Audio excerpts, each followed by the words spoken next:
A question that we often get asked is, how do you breathe while performing weight training? Instead of saying this is the best way to breathe or that is the best way to breathe, I'd like to categorize your breathing into when you lift extremely heavy weights and when you are lifting moderate to light weights. But before that, you need to understand the simple concept of muscle contractions. Now, let's say you're lifting extremely heavy weights, and when you lift extremely heavy weights, a rep range is supposed to be under 8 reps.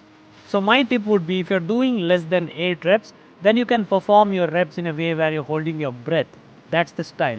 If you're doing lighter weights where you're doing more than 8 reps, maybe 10, 12, 15 reps, you can do your breathing in the normal way where you're lengthening your muscle, you can breathe in, and when you're contracting your muscle, breathe out.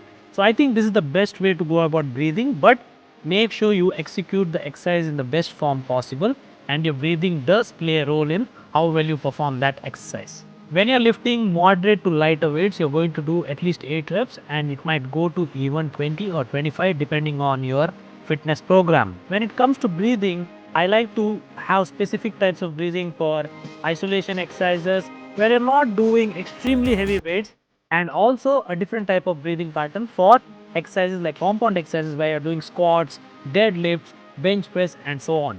Here you can see that the breathing method is very simple.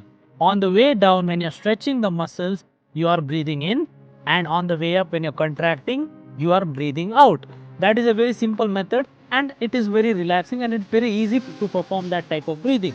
When you move on to free weights, especially heavy compound movements, I suggest you learn how to brace your core. The reason for bracing your core is it provides a rigid, stable body which doesn't move. That way, you are able to lift extremely heavy weights. And since we are talking about heavy weights, I recommend you use this kind of breathing method when you are lifting extremely heavy weights, rep ranges under 6.